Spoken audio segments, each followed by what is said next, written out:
Giraffes Can't Dance by Giles Andre and Guy Parker Rees.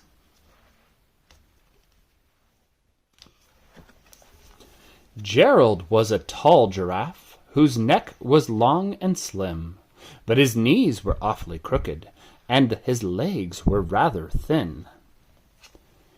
He was very good at standing still and munching shoots off trees, but when he tried to run around, he buckled at the knees.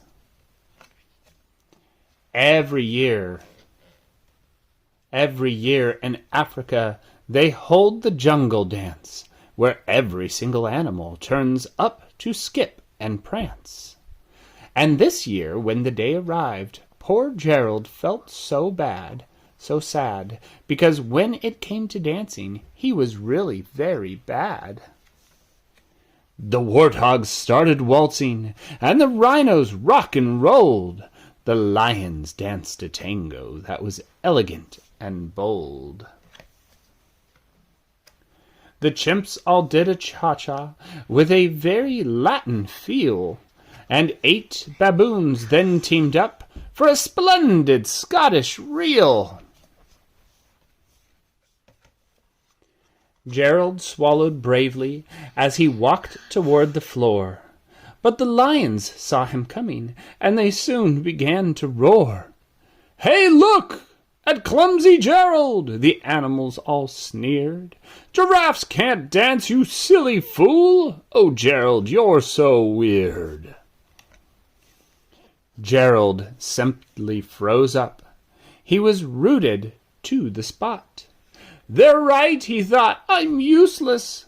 Oh, I feel like such a clot." So he crept off from the dance floor, and he started walking home. He'd never felt so bad before, so sad and so alone.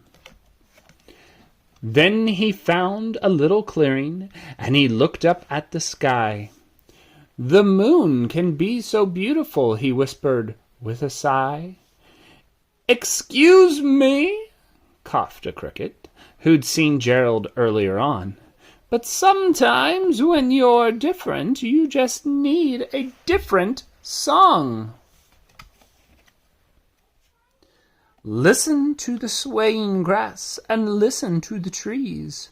To me, the sweetest music is those branches in the breeze. So imagine that the lovely moon is playing just for you. Everything makes music if you really want it to." With that, the cricket smiled and picked up his violin. Then Gerald felt his body do the most amazing thing. His hooves had started shuffling, making circles on the ground. His neck was gently swaying, and his tail was swishing round. He threw his legs out sideways and swung them everywhere. Then he did a backward somersault and leapt up in the air. Gerald felt so wonderful. His mouth was open wide. "I'm dancing! Yes, I'm dancing! I am dancing!" Gerald cried. Then one by one each animal who had been there at the dance arrived, while Gerald boogied on and watched him quite entranced. They shouted, "It's a miracle! We must be in a dream! Gerald's the best dancer that we've ever seen!"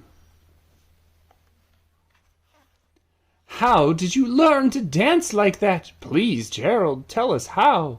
But Gerald simply twirled around and finished with a bow. Then he raised his head and he looked up at the moon and stars above. "We all can dance," he said, "when we find music that we love." It says, "To my cousins at Sandbanks, GA, for Phi, John, Rod, and Andy, GPR." The end.